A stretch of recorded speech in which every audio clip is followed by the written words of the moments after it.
bastante común, pero a la vez bastante extenso, ¿no? Bastante largo, porque hablar de ITS es un tema, ¿no? Bastante amplio. Cada patología que vamos a tratar seguramente pues corresponde, ¿no? A un tema que se da un capítulo, ¿no? Solo hablar de EPI es hablar de un capítulo real, ¿no? Por tanto, vamos a tratar de sintetizar lo más relevante en cada patología, considerando que cuando hablamos de las ITS nos estamos refiriendo a qué? A las infecciones, ¿no? Que se transmiten por contacto sexual, sea de manera vaginal, de manera, ¿no es cierto?, anal, de manera oral, por las tendencias sexuales que existen. Si hay el contacto sexual, hay riesgo de transmisión de algunas infecciones, y esas corresponden, ¿no?, a las ITS, Ahora, ¿qué es importante considerar? Que para que se produzcan las ITS tiene que haber, ¿no?, factores de riesgo. Fundamentalmente, aquí tenemos que tomar en cuenta, ¿no?, el hecho de que los adolescentes inician la actividad sexual a etapa muy temprana. Entonces, predispone, ¿no?, aumenta la posibilidad de riesgo de transmisión sexual. No usar métodos de barrera o de usarlos de manera inadecuada, los preservativos, puede llevar también a más riesgo, ¿no? La bebida, el alcohol, la drogadicción, ¿no es cierto?, son factores de riesgo considerados. El hecho de la promiscuidad, ¿no?, tener varias parejas. Entonces vamos considerando que hay varias causas que podrían condicionar, ¿no es cierto?, a la transmisión de las infecciones de transmisión sexual. Pero ¿quiénes son los que provocan las infecciones de transmisión sexual? Hay bacterias, como seguramente vamos a mencionar aquí, a la Clamidia trachomatis, la Neisseria gonorrhoeae, el Treponema pallidum, ¿no es cierto?, Treponema pallidum, para la sífilis, que serían los más comunes, hablando de agentes bacterianos. Virus, probablemente hablemos del VIH-Sida, el papilomavirus humano, ¿no es cierto?, herpes virus, que son los más comunes.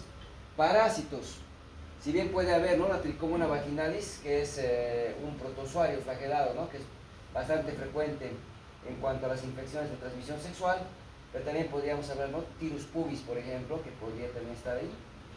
Y pues los hongos, ¿no?, los hongos, Cándida y Monilia, que los podemos considerar.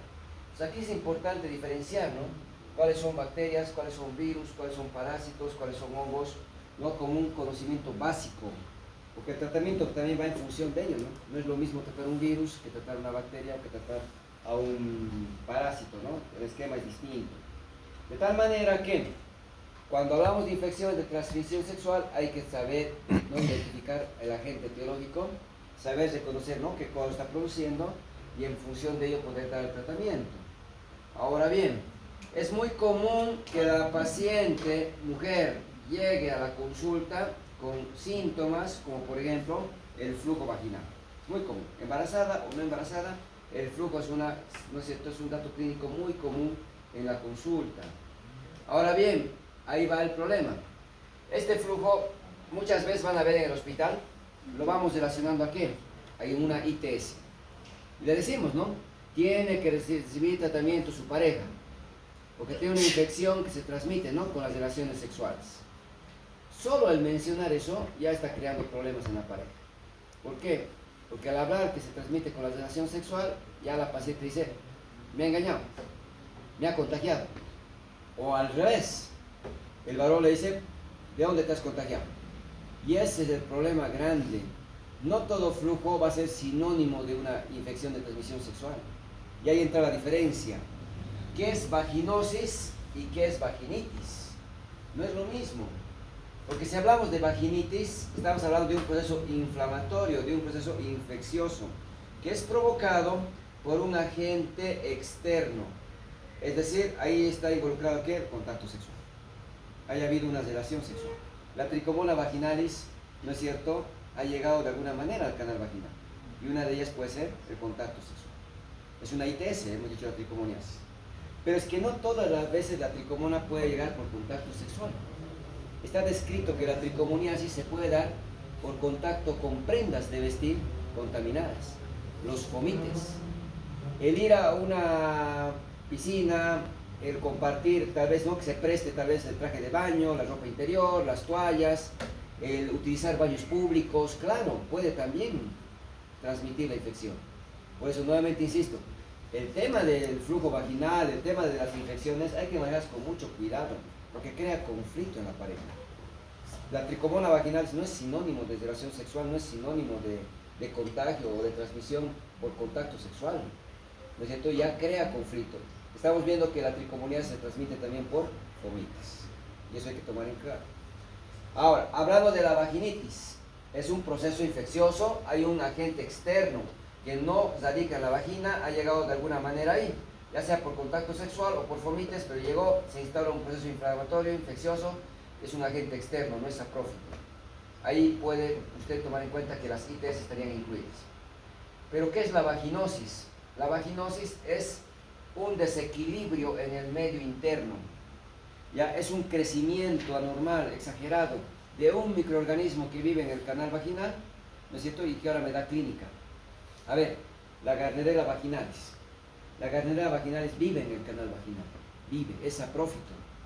Es parte de esos microorganismos que radican en el canal vaginal y que en su conjunto lo vamos a llamar microbiota.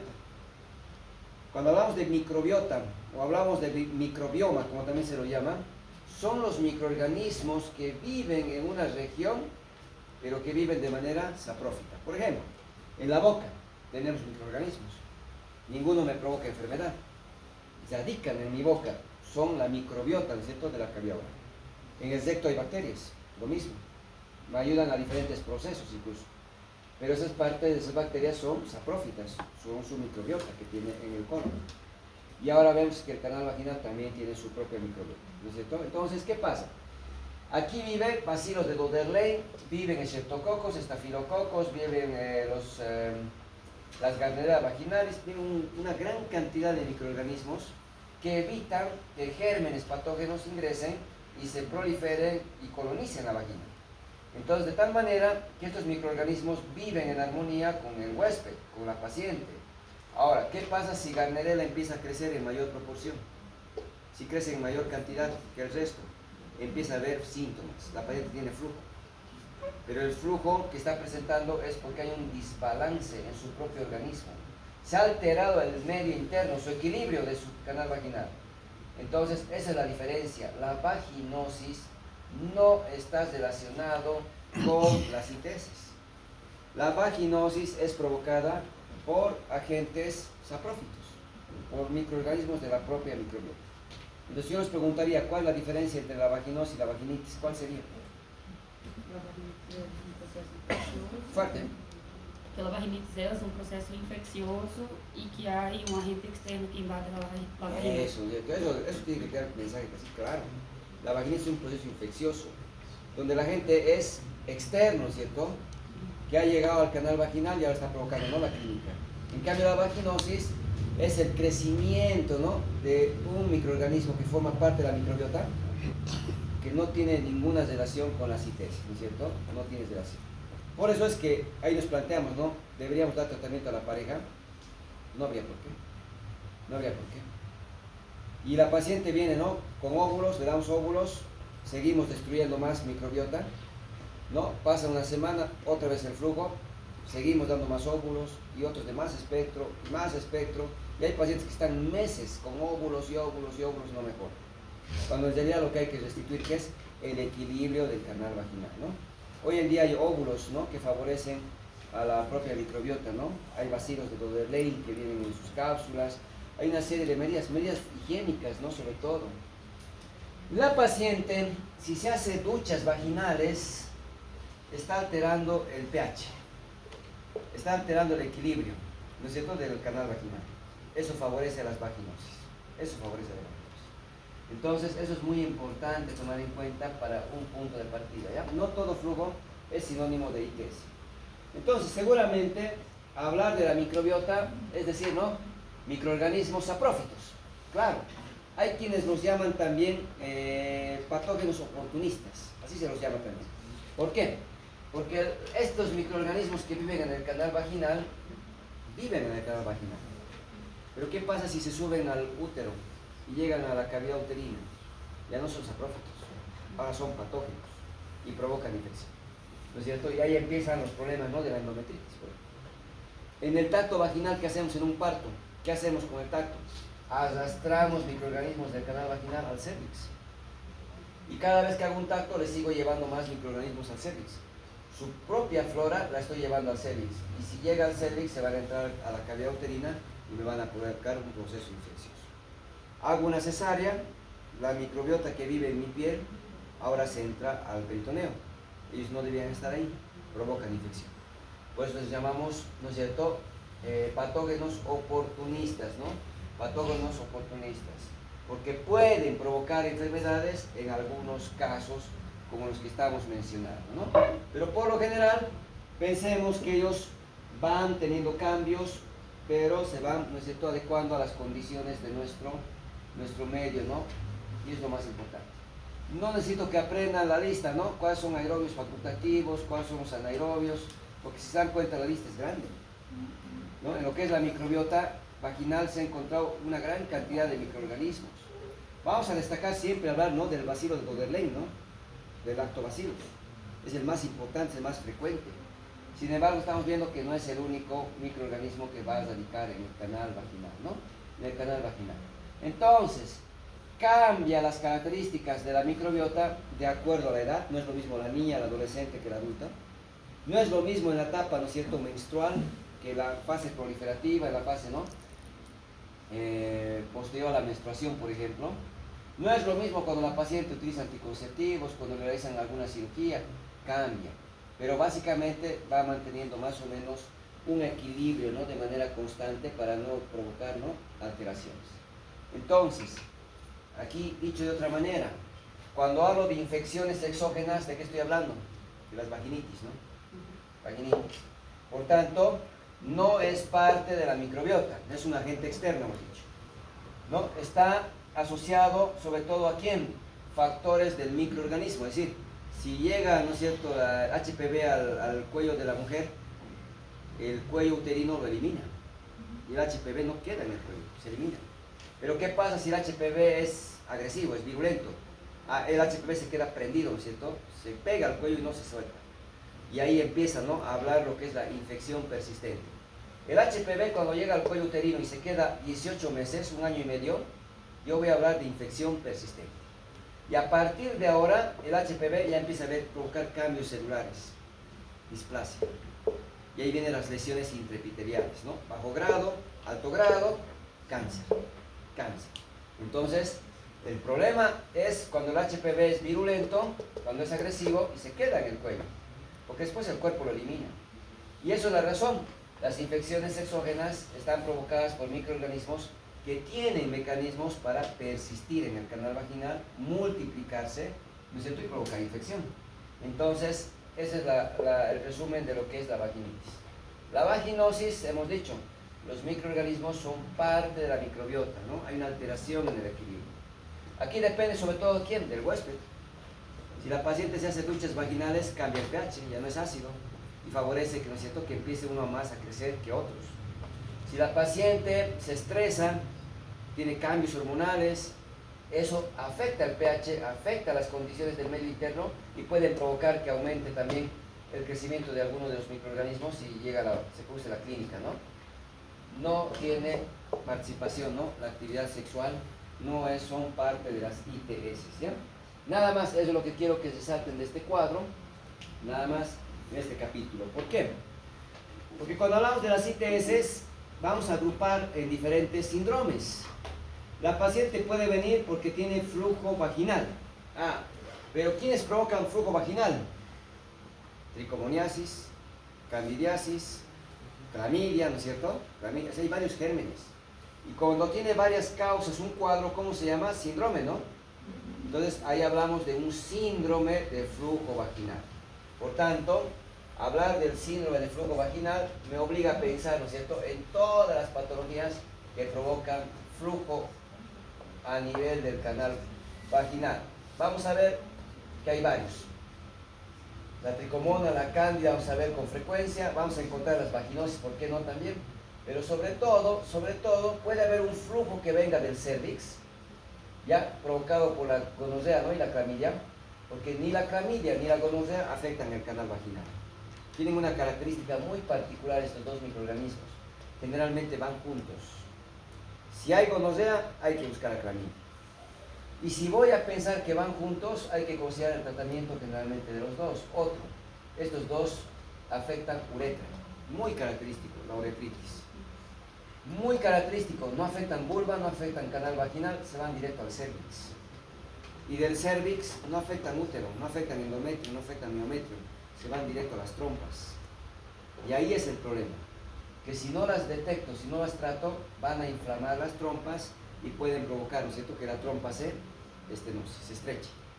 Y por eso hay ectópicos, cuando hay clamidia, cuando hay gonorrea. Y si el estrechamiento es muy marcado, ni siquiera va a haber embarazo, problemas de esterilidad. Y es el mayor problema. No tratar a clamidia, no tratar a gonorrea, puede llevar a procesos inflamatorios crónicos y llevarnos, ¿no?, a problemas de esterilidad. Básicamente eso es lo grande que tengo que recordar para poder desarrollar el tema, ¿no?, de clamidiasis y la gonocosia, ¿no? La paciente puede venir por flujo a través de la uretra.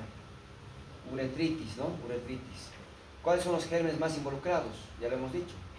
Clamidia, Neisseria. Muy rara vez vemos a la tricomona, ¿no? En las itus, ¿se dan cuenta? ¿Quiénes provocan la itu baja, la itu alta? Generalmente gram negativos, ¿no? Gérmenes gram negativos. E. coli, Proteus, Klebsiella. Provocan gérmenes gram positivos, ¿no? Gram positivos. Los enterococos, estreptococos y algunos estafilococos incluso. Atípicos. ¿Quiénes son los atípicos? Clamidia, porque provoca uretritis, hemos dicho. La Neisseria, porque provoca uretritis. La tricomona, porque también puede llegar, ¿no es cierto?, a la uretra por la proximidad con el canal vaginal. Entonces también puede, ¿no es cierto?, estar relacionado estos microorganismos en el síndrome del flujo uretral, ¿ya? Úlceras. Si yo encuentro una úlcera genital, tengo que pensar en algunos cuadros, ¿no? Como por ejemplo, ¿quién? La sífilis. Tendría que pensar tal vez, ¿no es cierto?, en herpes, ¿no? Claro, es que el herpes provoca vesículas. Si la vesícula se rompe, queda una lesión ulcerada. Entonces, vamos a ver que hay algunas patologías, ¿no es cierto?, que me pueden, ¿no?, que me pueden provocar la lesión ulcerosa y puede ser, ¿no?, el cuadro donde voy a empezar a buscar, ¿no? Otros provocarán dolor abdominal, ¿no?, bajo en lo que son las EPIs, y ahí vamos a destacar nuevamente a la clamidia, a la Neisseria, ¿no es cierto?, como también algunos anaerobios. Bueno, entonces, hablando de la gonorrea, ¿quién le provoca? El gonococo. La Neisseria gonorrheae, ¿no es cierto? Neisseria gonorrheae. ¿Cuál es la característica más importante? Hemos dicho que afecta uretra, ¿no? Que afecta uretra. Que afecta el cervix. Que afecta las trompas. Eso es lo más común.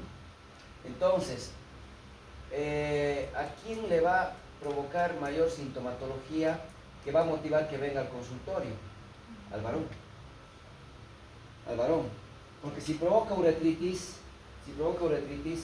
quien ha tenido, ¿cierto?, alguna infección del tracto urinario bajo, una uretritis, sabe realmente que, ¿no?, cuando uno entra a omiccionar, el dolor, ¿no?, es insoportable. Y cada vez que orina la paciente, ¿no?, es una tortura, porque realmente es un dolor bastante, ¿no?, molesto, bastante incómodo. Lo mismo siente el varón. Entonces él es el que va a acudir de manera inmediata. Él va a acudir de manera inmediata.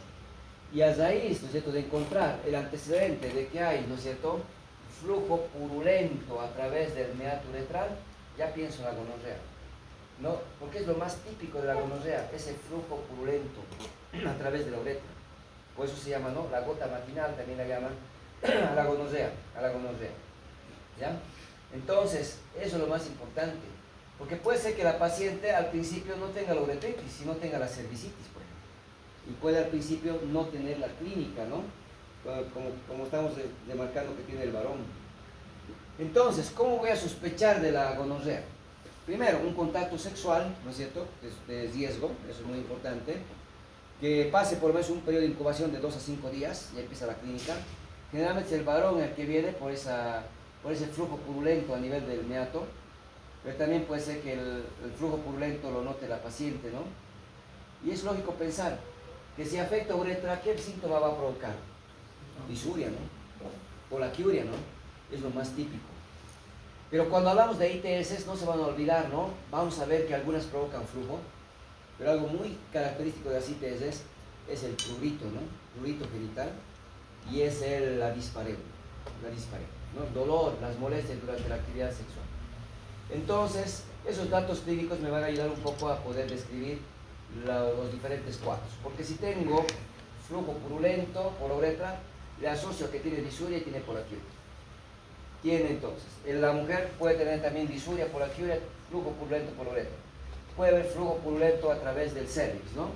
Pero para ello tendría que ver, ¿no?, con el examen especular. Porque ella va a decir, estoy manchando la ropa interior. Y tengo que ver ello. Puede tener prurito, puede tener prurito. Por las características estoy sospechando que es gonorrea, ¿no? Algunas pacientes han debido, o van a ver seguramente en el internado, van a tener esta imagen característica, donde van a ver un aumento de volumen, ¿no?, a nivel de los labios mayores, en este caso en el lado derecho. Ya, ahí pienso, ¿no?, por la ubicación está afectada una glándula, ¿no?, que es la glándula de Bartolino, por su ubicación. Es que la glándula de Bartolino se abre, ¿no es cierto?, al canal vaginal porque ahí le lubrica. Si se acuerdan, la vagina no tiene glándulas, entonces la que le lubrica son las glándulas de Bartolino. La Neisseria, el gonococo, tiende a provocar la obstrucción de este conducto. Entonces empieza a formarse una colección quística, ¿no?, el quiste de Bartolino. De progresar, no se olviden, todo fluido es buen caldo de cultivo, ¿no? Entonces favorece a que el gonococo prolifere más y empieza a provocar pus, ¿no? Y hablamos del absceso de Bartolino. Entonces lo fácil es drenar, ¿no?, hacer el corte, poner unos puntos a los costados, le dejamos abierto, ¿no?, marsupialización se llama eso. Eso es lo fácil. El problema es que, ¿por qué ha hecho un absceso de Bartolino, no? Y ahí pienso en la gonorrea. Hay que tratar. Hay que tratar pensando en la gonorrea. Y es lo más común que veamos a nivel genital. Porque si no detectamos en esta etapa, se va generalizando la infección y puede afectar articulaciones, puede afectar ciertos cuadros más sistémicos, ¿no?, que pueden provocar febrículas y bueno. Entonces, empezamos por la clínica a nivel genital. Sospecho que es gonorrea. ¿Qué tengo que hacer? Una tinción de gramo. Tinción de gramo. Voy a tomar una muestra de este flujo, lo voy a llevar al laboratorio y en el laboratorio me van a encontrar la presencia de diplococos, ¿no? No se ve muy bien por el tamaño de la imagen, pero bueno, por lo menos aquí veo dos, ¿no? De a dos. Se asocian de parejas. Y aquí están muy pequeños. Se asocian de parejas. Diplococos. ¿De qué color están? Rojos, porque son gram negativos. Entonces, encontrar diplococos gram negativos intracelulares, están dentro de la célula, como también extracelulares, ya me ha hecho el diagnóstico de la gonorrea. O sea, una tinción de gram me puede dar diagnóstico. Aparte la clínica, que es muy característica, el flujo purulento por la uretra, ¿no? Cultivo. Puedo pedir un cultivo que es característico o exclusivo para el gonococo, ¿no? Cultivo de Treyer-Martin. Entonces la manera de diagnosticar es la clínica, la tinción de Gram y el cultivo de Treyer-Martin. Entonces de esta manera ya tenemos el diagnóstico, ¿no?, de la gonorrea. Entonces, si yo pidiera un hemograma, ¿qué espero encontrar? Leucocitosis, es bacteriano, ¿no?, con desviación a la izquierda, ¿no? Podemos encontrar tal vez ahí la neutrofilia, ¿no?, los polimorfos nucleares que aumentan porque es bacteriano. Pero más sencillo, ¿no?, tinción de Gram. Diplococos intracelulares y extracelulares Gram negativos, ¿no? Eso lo vamos a obtener. Una vez que tengo el diagnóstico, pues el tratamiento. Durante mucho tiempo, la penicilina ha sido la primera opción, la primera línea que teníamos en el tratamiento. Ya actualmente ha quedado relegada. Hay mucha resistencia a la penicilina. Prácticamente ya no utilicen penicilina. Entonces resulta que me voy, ¿no es cierto?, al grupo de los beta-lactámicos, que va a ser, ¿no?, las cefalosporinas. Las ITS tienen una característica, se van a acostumbrar al manejo con monodosis. Toda infección bacteriana nos han enseñado que hay que tratar ¿cuánto tiempo? 7 a 10 días. Siempre, 7 a 10 días. Entonces, si tengo una infección urinaria, ¿cuánto tiempo? 7 a 10 días, ¿no? Mínimo 7 días para poder tratar. Sin embargo, hay esquemas reducidos, Hasta para las infecciones urinarias están escritos esquemas de 3 días, de un solo día, de 2 días, y el de 7 a 10 días el clásico que conocemos. Hay muchos esquemas hoy en día que se van planteando, ¿no?, para diferentes cuadros. Entonces, en las ITS, sobre todo, está muy relacionado a usar una sola dosis, ¿ya? Y es lo que más se utiliza. Por tanto, o voy a utilizar la ceftriaxona, que durante mucho tiempo hemos utilizado 250 miligramos intramuscular, 250, o 1 gramo, ahora no, nos han aumentado la dosis de 1 gramo, cualquiera de los dos, o 250 o 1 gramo, dosis única, intramuscular. Y si quiero hacerlo vía oral, la cefixima, ¿no? 400 miligramos vía oral, única dosis, una sola toma. Pero le vamos a agregar aquí un esquema más, que también está descrito, pero que no se usa en embarazadas, que es la ciprofloxacina. Y las quinolonas también están descritas como primera línea. La ciprofloxacina, 500 vía oral, única dosis, ¿ya? Única dosis, única toma. Pero ¿por qué las NACs me asocia a la citromicina? Porque hace rato se acuerdan que hemos dicho, clamidia va junto a la gonorrea. La citromicina no está yendo para la gonorrea, está yendo para la clamidia. Entonces, yo puedo optar simplemente indicar ciprofloxacina, que es una buena alternativa, 500 vía oral una única toma, pero no a la embarazada de preferencia. La ciprofloxacina, vamos a ver, es un medicamento clase C, dentro de la clasificación de la FDA, para los fármacos y el embarazo. Donde la clase C, ¿qué grupo son? Son los fármacos que han demostrado que es teratogénico en los animales, pero no se ha demostrado ni se ha descartado en humanos. En animales provoca el cierre del cartílago de crecimiento, la epífisis se une con la diáfisis, deja de crecer, pero no se ha demostrado ni se ha descartado en el humano, y tampoco quiero experimentar, ¿no es cierto?, con mis hijos o con los hijos de otros. Por eso es que, como no se sabe si provoca o no lo mismo en el humano, se prefiere no dar. Se prefiere no dar, salvo que el riesgo supere al beneficio.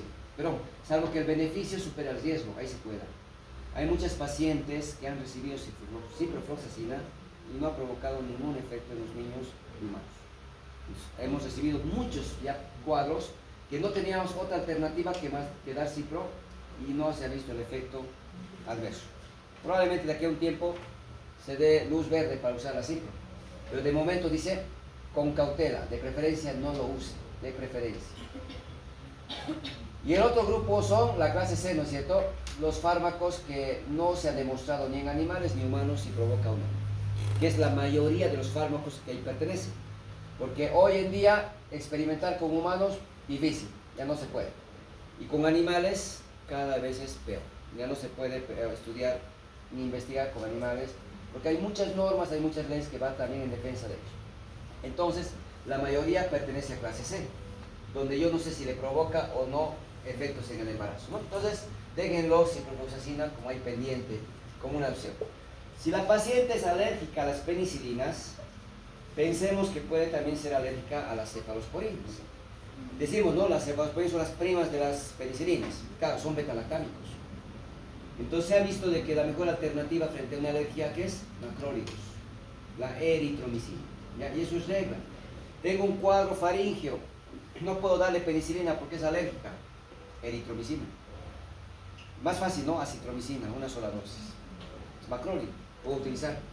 Pero dentro de lo que es la descripción en nuestros manuales, en nuestras guías, nos dan como primera línea la eritromicina, 500 miligramos vía oral cada 6 horas, ¿no? Mínimo 7 días. Uno, son varios días. Otro, son 4 tomas. Tendría que consumir el medicamento 6 de la mañana, ¿no? ¿A qué hora después? A las 12, ¿no? A las 6 de la tarde y 12 de la noche. Por el estudio, por el trabajo, no se cumple. 3 días aguanta uno, después ya se olvida. Y es el mayor problema con la posología, ¿no? De la eritromicina. Muy difícil cumplir en un esquema de 7 días. Pero es la alternativa que se menciona, ¿no? Entonces la Neisseria, así de sencillo, lo vamos a abarcar. Clamidia. Y aquí vamos a hablar de la clamidia trachomatis. De la clamidia trachomatis. Pero la clamidia trachomatis, ¿qué tenemos que considerar? Después de un periodo de incubación de 5, ¿no es cierto?, de 5 a 10 días del contacto sexual, empieza a haber síntomas. En la mujer, ¿qué va a provocar? Flujo. Un flujo que es transparente, ya es mucoso, es transparente. Un flujo que en algunos casos puede ser purulento.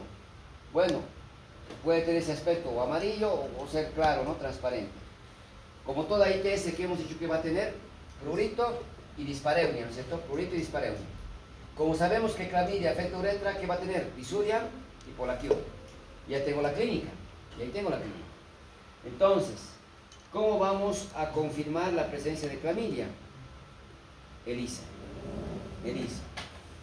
Entonces, yo no voy a ver clamidia en un examen en fresco, un examen directo. Es decir, yo no voy a agarrar el flujo, lo voy a poner a la placa y voy a ver la clamidia en el laboratorio. ¿Pero por qué está aquí? Porque así está descrito en nuestros NACs, en nuestras normas. Pues que en realidad, ¿cómo voy a diagnosticar clamidia entonces? ELISA. ELISA. Hay mejores estudios. Hoy en día tenemos la inmunocromatografía, tenemos la quimioluminiscencia, pero la ELISA es accesible en varios laboratorios, los realizan y nos facilita hacer el diagnóstico de la clamidia. Ya, eso nos facilita, ¿no? Bastante. Hacer una muestra de sangre, buscar, ¿no es cierto?, anticuerpos que se han formado para la clamidia, bueno, fácil. La inmunocromatografía, la quimioluminiscencia, ¿qué requiere? Examen especular, tomar una muestra del cervix, colocar a un medio de transporte y al laboratorio. Entonces, involucra, ¿no es cierto?, un examen ginecológico, ¿no? Bueno, confirmamos el diagnóstico de clamidia. Acitromicina, primera línea. 1 gramo vía oral, única dosis. La puedo utilizar en embarazada y no embarazada, ¿ya? Alternativa, la ciprofloxacina. La ciprofloxacina. Sin embargo, la acitromicina, una sola dosis suficiente. La acitromicina es una buena opción. El problema de la acitromicina, que para que tenga efecto, ¿cómo tiene que consumir el paciente? ¿Con estómago vacío? No con alimentos. Y el problema es que quien ha consumido acitromicina sabe que es gastrolesivo. Y termina uno desarrollando gastritis cuando el esquema se prolonga, ¿no?, por 3 días, por ejemplo, o más. Razón por la cual no es bien tolerado, no es bien tolerado. Pero una sola dosis sí se puede tolerar. Entonces, el esquema de 1 gramo vía oral, única dosis, me va a ayudar bastante, ¿no? Me va a ayudar bastante a poder tratar la clamidia. Y pues si le combino con la ciprofloxacina 500, voy tratando a la vez, ¿no es cierto?, a la gonorrea, ¿no? A la gonorrea. Bueno, entonces estoy sacando, ¿no?, examen en fresco, estoy sacando tinción de Gram. El diagnóstico para clamidia, ¿cómo va a ser? ELISA. O la inmunocromatografía y la quimioluminiscencia, ¿ya?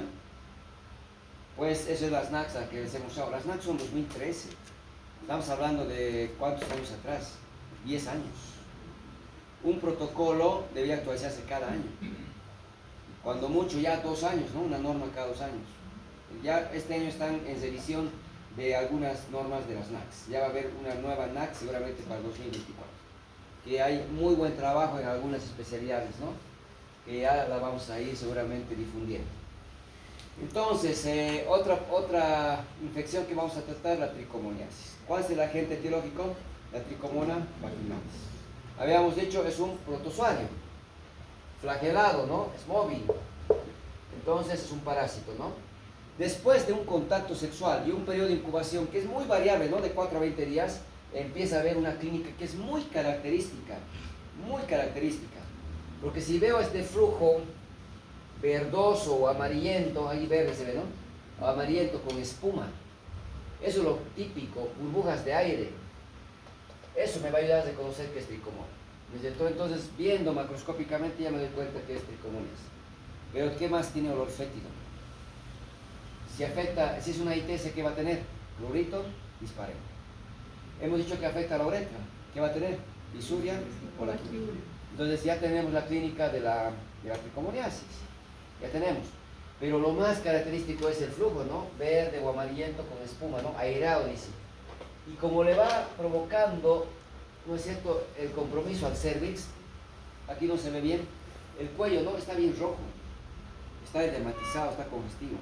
Y tiene unos puntos rojos, ¿no? Dice, tiene aspecto de frambuesa, dice, ¿no?, de frutilla.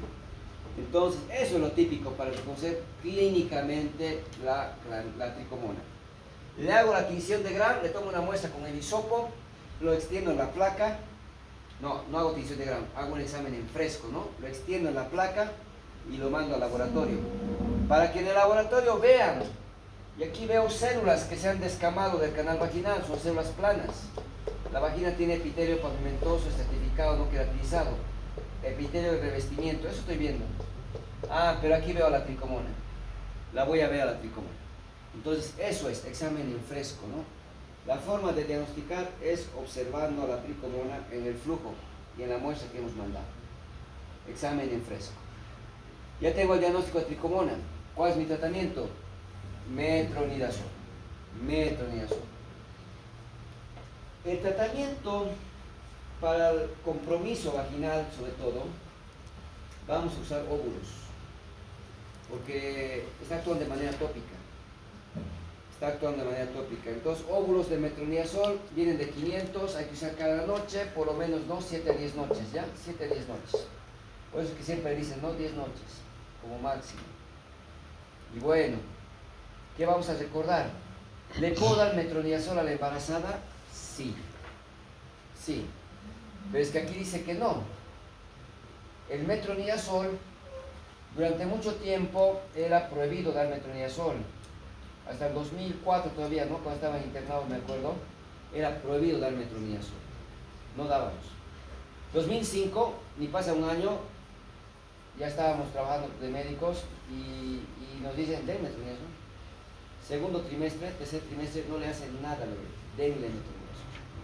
Y se utilizaba por vía endovenosa, se usaba por vía oral, se usaba por vía tópica. Después se estudia y se da cuenta que el primer trimestre tampoco provoca malformaciones. ¿Por qué? Porque hay muchas pacientes que vienen no con flujo vaginal, vienen con tricomoniasis, se les dio los metronidazol, los óvulos, no sabía que estaba embarazada, después se dan cuenta, le hacen el seguimiento y el niño no tiene malformaciones. Y se han dado cuenta de que el metronidazol actualmente es categoría B, no provoca malformaciones en el embarazo. Ni en el primero, ni en el segundo, ni en el tercer trimestre, no provoca. Lo único que sí se recomienda, porque nuestra población tiene bastante consumo de bebidas alcohólicas, es que no se dé con bebidas alcohólicas. Porque esto ustedes lo han llevado en farmacología. ¿Cuál es el efecto que provoca con las bebidas alcohólicas el metronidazol? ¿Cómo se llama esa reacción? Efecto antabús, te dicen, ¿no? Le dicen, el metronidazol tiene un efecto antabús, te dicen. El metronidazol tiene una reacción disulfirante. El paciente empieza a vomitar, el paciente empieza a tener, no sé, diarrea, empieza a tener problemas digestivos, ¿ya? Muy marcados. Entonces realmente es prohibido dar metronidazol con consumo de bebidas. Y hay que recomendar eso. Siempre decimos, no puedo consumir bebidas porque estoy con medicamentos. Es que el medicamento que tiene reacción con la bebida es el metronidazol, ¿ya? Es el metronidazol. Por eso surgen alternativas. Han debido escuchar, seguramente han debido ver esquemas con secnidazol, por ejemplo. Secnidazol. Y el secnidazol no provoca efecto antabús, no provoca. Y seguramente lo han visto en pediatría cuando hablaban de giardia, cuando hablaban de amebas, ¿no es cierto? Pero van a ver en la práctica, seguimos con metronidazol y no tanto el secnidazol, porque es más efectivo para resolver esos problemas que vemos, ¿no? en la atención también de esos cuadros. Por tanto, seguimos apuntándole al metronidazol. Pero la mujer óvulos, y le puedo dar también por vía oral. Y en la vía oral, monodosis, 2 gramos. Como viene de 500 miligramos, 4 tabletas en uno solo, vaso de agua y no necesita más tratamiento. Quiero que sea más llevadero, porque las tabletas son grandes, los comprimidos son grandes. Entonces puedo hacer 2 comprimidos, ¿no? Ahora y 2 comprimidos a las 12 horas, ¿no? Lo importante es que de preferencia pensemos 2 gramos única dosis sería lo ideal, ¿no? Lo ideal. Lo mismo es con el secnidazol. El secnidazol necesitaríamos 2 gramos única toma, nada más. Ya, es similar el esquema. Bueno, entonces metronidazol o secnidazol. Una tercera alternativa para la tricomona está el tinidazol. Igualito, 2 gramos única dosis. Única dosis. ¿Qué tengo que recordar? Tratamiento a la pareja. Tratamiento a la pareja. Entonces, esa son la tricomoniasis. Y nos vamos a la vaginosis bacteriana. ¿Quién provocaba la vaginosis bacteriana? Hemos dicho, principalmente Gardnerella, ¿no? Gardnerella. Es que la Gardnerella va a provocar flujo cuando hay un desequilibrio, ¿no? Y el flujo es gris, el flujo es fétido, va a tener dispareunia, va a tener prurito, va a tener cierta característica muy típica, ¿no? Podemos utilizar los criterios de Amsel para el diagnóstico de la vaginosis bacteriana. Los criterios de Amsel me dice, 1, la clínica, que tenga un flujo gris, un flujo amarillento, pero que sea fétido. El olor. Clínica, ya me estoy orientando que pueda ser, ¿no es cierto?, vaginosis bacteriana. Pero le voy a pedir una prueba de tomar la muestra, ¿no es cierto?, este flujo, y que lo lleve al laboratorio. Y voy a ver un examen en fresco. Un signo muy característico, las células clave, o clue cells, como se llama. Aquí veo una imagen de fresco normal. Hace rato hemos visto, ¿no?, las células planas del canal vaginal. Aquí veo las células planas igual. ¿Pero qué tienen estas células planas? En su superficie está la Gardnerella, ¿no?, pegada. Esta es una célula plana descamada del canal vaginal, y aquí veo la Gardnerella, ¿no es cierto?, está pegada en toda su superficie. Entonces, esta imagen es lo que se conoce como las células clave, o clue cells también como se llama. Eso es característico de la Gardnerella vaginalis. Ya tengo dos criterios, ¿no? Flujo vaginal, hemos dicho, amarillo, gris, ¿no?, fétido, y vemos la clue cells en el examen en fresco, ¿no?, examen en fresco. Hay el test de las aminas. A este flujo que le he tomado en muestra, le voy a colocar 2 gotitas ya de hidróxido de potasio. ¿Qué va a provocar? Un olor típico a pescado. Eso es lo más característico, el test de las aminas. Si aplicamos hidróxido de potasio al flujo, ¿no?, que hemos tomado como muestra, y desencadena o desprende ese olor a pescado, ya tengo el tercer criterio de Amsel. ¿Cuál sería el cuarto? El pH vaginal, ¿ya? El pH vaginal alcalino. La vagina tiene un pH ácido, ¿no se acuerdan? De 4.5 hasta 5.5. Entonces, si se eleva ese pH, es alcalino, ¿no? Eso es el cuarto criterio de Amsel para poder pensar en la vaginosis bacteriana. Entonces, esa es la manera con la que vamos a diagnosticar, y pues el tratamiento es parecido a la tricomoniasis, ¿no? Metroniazo. Óvulos de 500 miligramos, vamos a usar cada noche, pueden ser 10 noches, hemos dicho 7 a 10 noches, ¿no? Tratamiento vía oral, ¿cuánto va a ser para el varón? O para el paciente, perdón, 2 gramos, ¿no? Metronidazol 2 gramos, suficiente. No necesito darle 500 cada 8 hasta 7 días, no. 2 gramos, suficiente. Quiero buscar otra alternativa, y esto se ha utilizado bastante cuando se pensaba que el metronidazol era teratogénico y no podía darle a la embarazada, ¿no? La clindamicina. Puedes usar óvulos de 300 miligramos cada noche, o puedes darle vía oral 300 cada 12 horas, ¿ya? Entonces, otra alternativa para la vaginosis bacteriana, aparte del metronidazol, la clindamicina. La otra alternativa para la tricomona, ¿cuál era?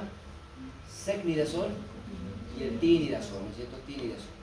Para la vaginosis bacteriana, entonces estamos quedándonos con clindamicina, ¿no? Clindamicina. Y bueno, entonces, aquí tenemos, ¿no es cierto?, el linfogranuloma venéreo. ¿Quién le provoca el linfogranuloma venéreo? Clamidia, ¿no? Clamidia igual. Y resulta que aquí lo que vamos a encontrar, que la paciente empieza a tener primero una mácula, que luego, ¿no es cierto?, va evolucionando, ¿no es cierto?, a formar un nódulo, ¿no es cierto?, un nódulo a nivel genital. Puede tener sintomatología general, donde va a tener fiebre, malestar, artralgias, ¿no es cierto?, pero ese nódulo me va a ayudar a sospechar en el linfogranuloma venéreo. Acompañando a este nódulo genital, pensemos que va a haber ganglios, ¿no? Ganglios que puedo encontrar a nivel inguinal. Entonces, aquí pensamos, ¿no es cierto?, que es otra forma de manifestarse de la clamidia, el que forme, ¿no es cierto?, ese nódulo, y que ahora lo vamos a catalogar en el diagnóstico del linfogranuloma. Entonces, si el tratamiento para la clamidia, hace rato lo habíamos mencionado, sigue siendo el mismo, ¿no? Acitromicina 1 gramo, ¿ya? Acitromicina 1 gramo, única dosis, o mejor, podemos plantearnos la alternativa de la eritromicina como otra opción, ¿ya? Eritromicina 500 vía oral cada 6 horas, vamos a utilizar por 7 días, ¿no? ¿Qué hemos dicho que provocaba la clamidia y la gonorrea? Las trompas, ¿no? Las trompas. Si se va a las trompas, ¿qué provoca? Una inflamación, ¿no? Una salpingitis, que lo enmarcamos en el cuadro de las EPIs, ¿no? Enfermedad inflamatoria pélvica. Entonces, pensemos que la clamidia puede terminar haciéndonos una EPI, es lo más común. Por tanto, ahí está descrito este esquema de la EPI, que muchos ya no lo mencionan, ya no lo utilizamos. ¿Por qué? Porque hay mucha resistencia a la doxiciclina. Ya no, antes era primera línea. El utilizar la doxiciclina para el manejo de las EPIs era muy común. 100 miligramos vía oral cada 12 horas. Actualmente es más práctico utilizar, ¿no?, la ciprofloxacina. Es lo más práctico. Hay menos posibilidad de resistencia y posibilidad más efectividad, ¿no? No se olviden, clamidia, acitromicina 1 gramo. Si hay datos de EPI, vamos a utilizar ciprofloxacina 500 vía oral cada 12 horas. Ya no vamos a utilizar la doxiciclina, ¿no?, que antes la utilizábamos de primera línea. Hay mucha resistencia. Y siempre lo que llama la atención, el uso indiscriminado de los fármacos, ¿no?, a diestra y siniestra, está llevándonos a un problema de la resistencia antimicrobiana. Y las últimas décadas, si vamos viendo, ¿no?, cuántos fármacos nuevos realmente tenemos, ¿no?, que se han ido al mercado. Probablemente no pueda mencionar ninguno, pero cada vez vemos que hay más resistencia, ¿no? Resistencia a la gentamicina, ya hay bastante, a la ampicilina, a la amoxicilina, a las penicilinas, ¿no? Hay bastante. Ahorita tenemos las quinolonas y las cefalosporinas, ¿no?, como una buena alternativa. El problema va a ser cuando haya resistencia a uno de estos grupos. Realmente ahí vamos a estar, ¿no es cierto?, muy, muy limitados con los esquemas terapéuticos. Las bacterias están ganando la guerra. Esa es la verdad. Bueno, cándida, muy común, ¿no?, la candidiasis. ¿Quién la provoca? Candida albicans. Y la Candida albicans es hongo, ¿no?, es un hongo. Lo más característico lo vamos a representar en esta imagen, porque veo, ¿no es cierto?, un flujo blanquecino, como leche cortada, como quesillo, ¿no es cierto?, como queramos mencionar. Pero este flujo blanquecino está provocando, ¿no?, la inflamación del canal vaginal, de la vulva, que se ve más roja, ¿no?, más edematizada. El prurito es bien marcado, ¿ya? Eso es lo más típico, ¿no?, el flujo blanquecino y el prurito, para que ellos reconozcan la cándida.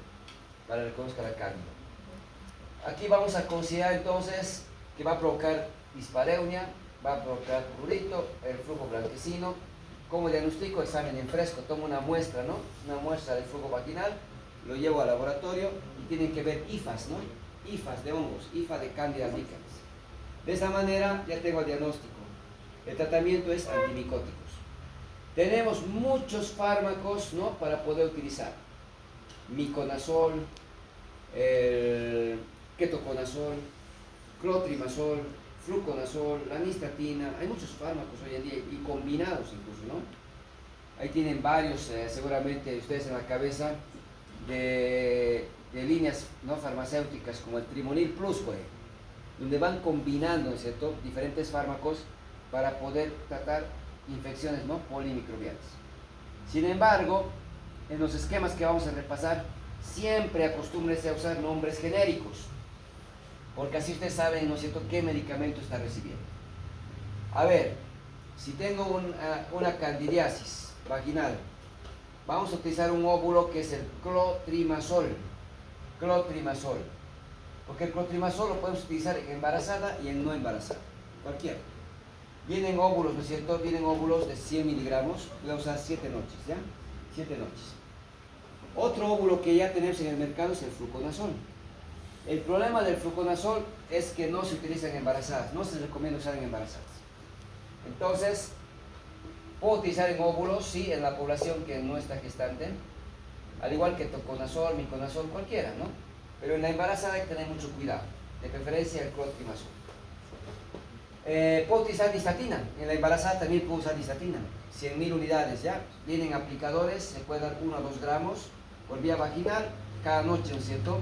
Es otra alternativa. Pero el tratamiento oral que le voy a indicar, ¿no es cierto?, a la paciente es con fluconazol de 150 miligramos o de 200.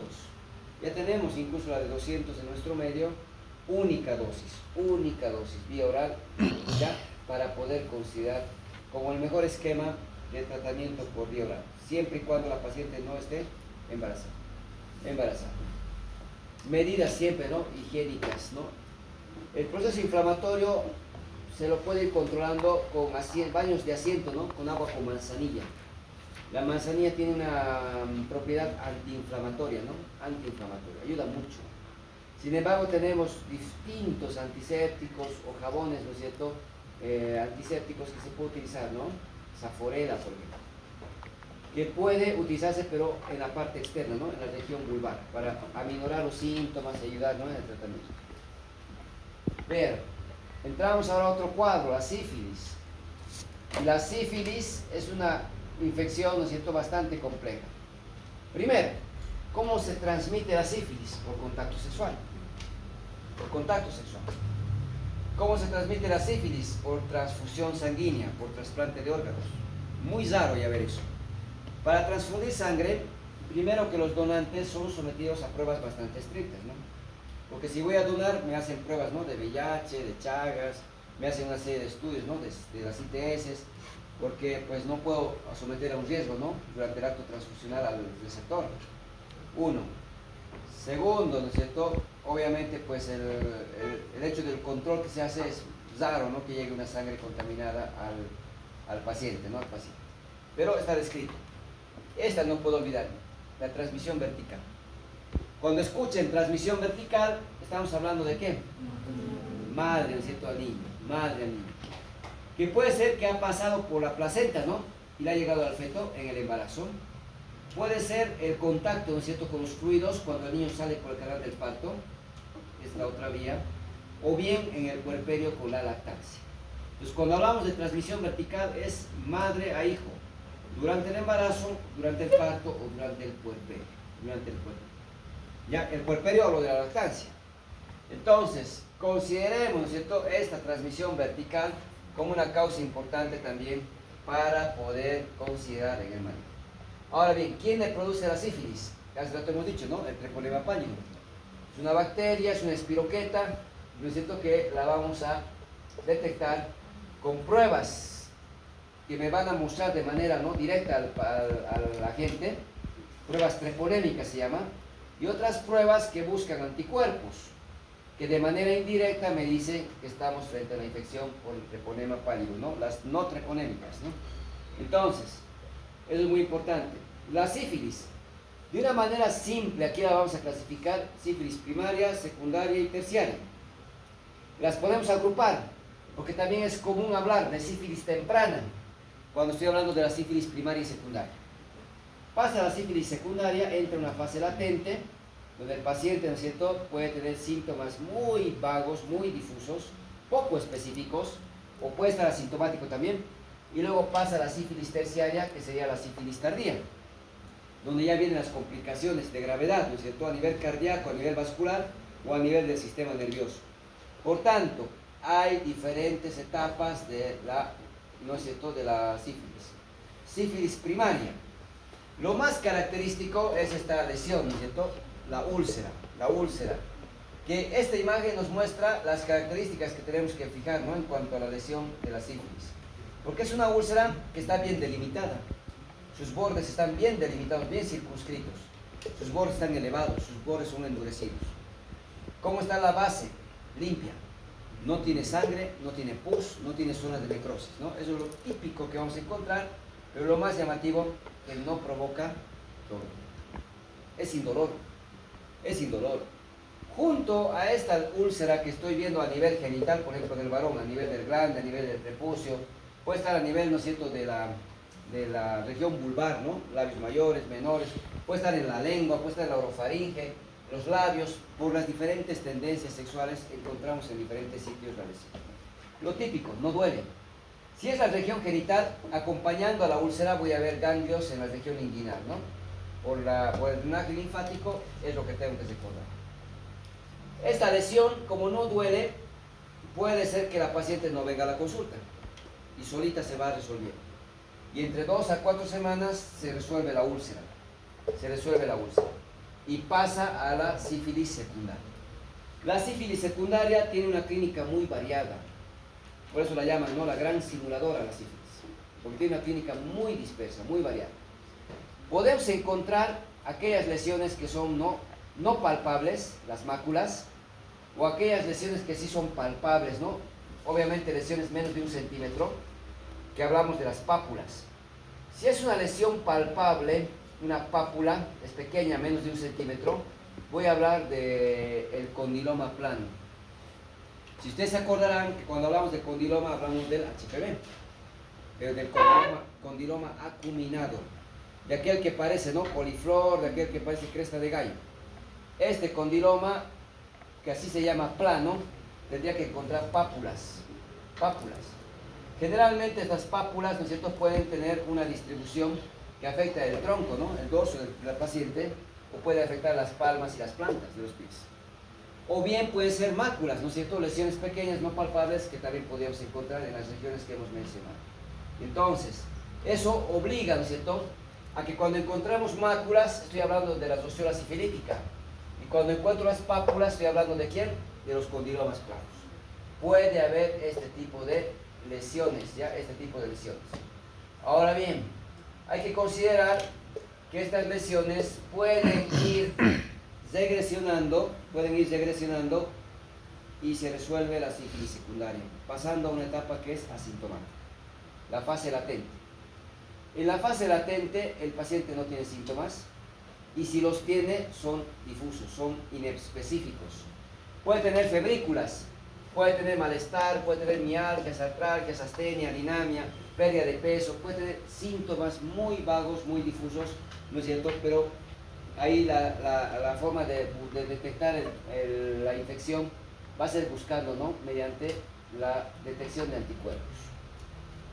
Va a ser buscando la detección de anticuerpos, porque en la sífilis primaria y secundaria voy a encontrar al agente etiológico. En la sífilis latente buscando anticuerpos, ¿no? Anticuerpos. Entonces, ahí viene el tema. Hay pruebas treponémicas y hay pruebas no treponémicas. Cuando digo treponémicas, quiero ver, ¿no es cierto?, a la gente, quiero ver a la bacteria. Microscopio de campo oscuro. Y aquí en el microscopio de campo oscuro veo la espiroqueta de manera directa, visión directa. Estoy viendo al agente etiológico. Puede ser la inmunofluorescencia directa.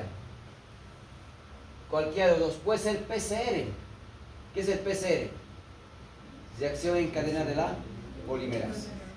Actualmente las pruebas de PCR existen para, ¿no es cierto?, una gran cantidad de microorganismos, ¿no? La hemos visto en la pandemia para el COVID, por ejemplo. Hay PCR para tuberculosis, hay PCR para el VIH, hay PCR para sífilis, hay PCR para todos los microorganismos, dependiendo, ¿no?, el país, dependiendo las posibilidades. Porque la reacción en cadena de polimerasa lo que busca son antígenos específicos de cada agente etiológico. Entonces, el PCR, el campo oscuro, la inmunofluorescencia directa son pruebas treponémicas. No confundir PCR con la proteína C-reactiva, que eso hacemos aquí en Bolivia. El BES y la proteína C-reactiva son marcadores inespecíficos de inflamación. Me dice inflamación, no me dice dónde, pero me avisa que hay un proceso inflamatorio, ¿no es cierto? Entonces, que también es el PCR, ¿no?, que pedimos algunas veces. Pruebas no treponémicas, vamos a buscar serología, vamos a buscar anticuerpos. Y esto que pedimos en las embarazadas, ¿no es cierto? RPR o VDRL. Pero resulta que estas pruebas de RPR o VDRL no son específicas de la sífilis, pero sí me ayudan a buscar anticuerpos, ¿no?, que provoca la sífilis, la espiroqueta. Entonces, puede haber reacciones cruzadas, pueden infecciones virales provocarme que me dé reactivo estas pruebas y pensar que es sífilis.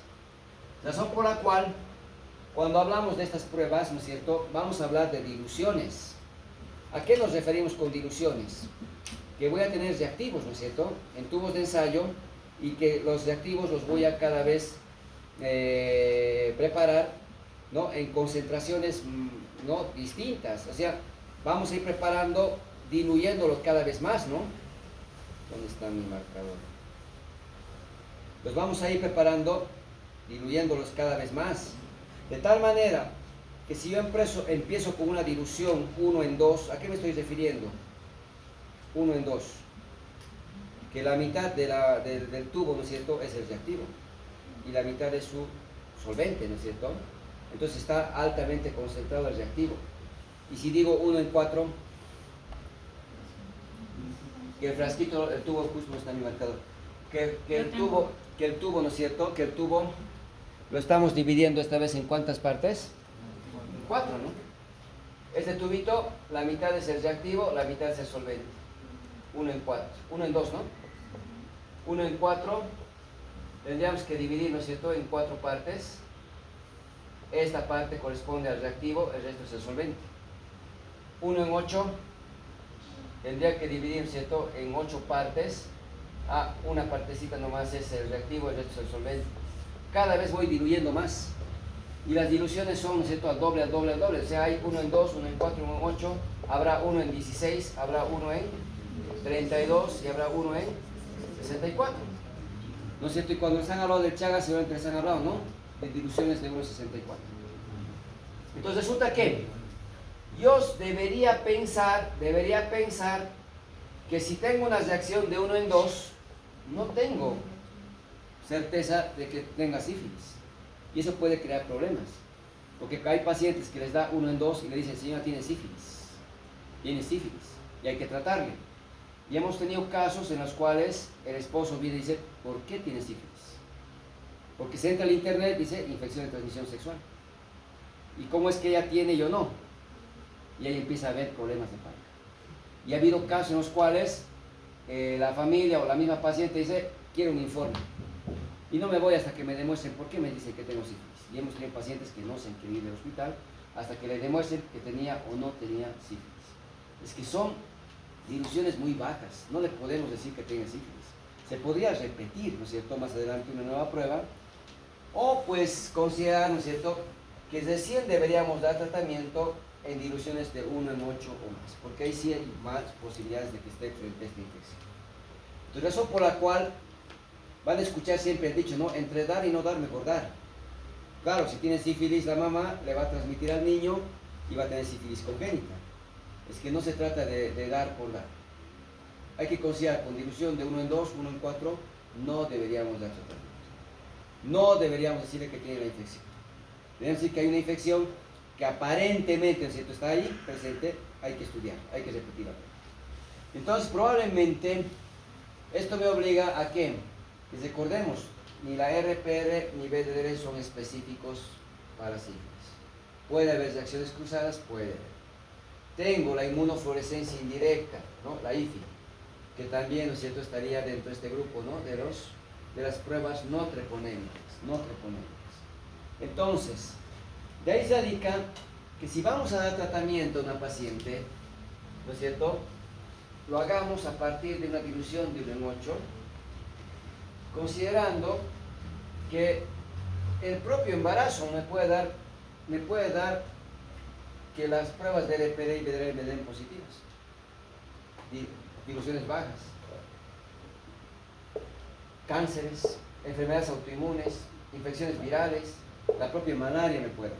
Entonces, hay varias causas que pueden darte reacciones cruzadas, que te pueden dar, que te esté dando una dilución, ¿no es cierto?, en tu laboratorio. Y bueno, entonces, tratar a partir de 1 en 8, ¿no?, lo posible. Si se dan cuenta, en el primer trimestre hacemos una serie de estudios a la embarazada, ¿no?, buscando estas infecciones, porque quiero evitar que la mamá le transmita a su hijo una infección. Y ahí va justamente el tema de la transmisión vertical. Y en la transmisión vertical vamos a tomar en cuenta lo siguiente. Primero, si la sífilis la ha adquirido, puede tener efectos tan severos en el niño que le provoque malformaciones que terminan con aborto, que sería una causa importante de aborto. Otro, que le provoque la sífilis congénita. Y la sífilis congénita le puede llevar que el niño no crezca, restricción de crecimiento intrauterino, ¿ya?, porque afecta, ¿no es cierto?, su desarrollo, porque afecta a la placenta. O bien que el niño nazca. Y cuando el niño nace, algo que nos va a llamar la atención, les ha tocado ver tal vez el tema de sífilis congénita, neonatal, ¿no es cierto?, ¿no? Sí. ¿Y qué era lo típico? La descamación, ¿no?, palmo, plantar. Eso me tiene que llamar la atención. Se empieza a descamar, ¿no es cierto?, las palmas y las plantas de los pies. Que eso vemos también en el embarazo prolongado, puede ser. Podemos encontrar un flujo nasal, ¿no es cierto?, transparente con estrías de sangre. A eso llamamos coíza serohemática, muy característico de la sífilis. Hepatoesplenomegalia, muy característico de la sífilis congénita. La ictericia, ¿no es cierto? La ictericia, tiene que llamarme la atención. Cuando han llevado seguramente ictericia neonatal o la hiperbilirubinemia, ¿no? Cual fuera, se han dado cuenta que hasta la oxitocina provoca ictericia, la nitrofurantoína provoca ictericia, la lactancia provoca ictericia, infecciones conatales, la sífilis también provoca ictericia. Entonces, ahí va el tema de diferenciar, ¿no? Una ictericia fisiológica de una ictericia patológica para poder, ¿no? Orientar a qué puede estar provocando y qué puede ser la causa, ¿no? Y ahí han llevado seguramente, ¿no? El periodo de 24 48 horas que controlamos, ¿no? Para ver si hay el tema del el aumento de las bilirrubinas y cuantificarlas, y ahí tienen su escala de Kramer, ¿no? Que han evaluado. Entonces, ¿qué es lo que me interesa? Si el niño está con ictericia, si tiene patomegalia, esplenomegalia, descamación palmoplantar, tiene coriza ceremática, pienso en sífilis congénita. Estoy obligado a pensar en sífilis congénita. Porque si le dejo evolucionar, puede terminar, ¿no es cierto?, en secuelas incluso, ¿no? Nariz sencilla de montar, dientes de Hutchinson, tibia en sable, ¿no es cierto?, problemas cardíacos, problemas neurológicos, que van a terminar, ¿cierto?, con secuelas al niño, ¿no? Con problemas de secuelas al niño.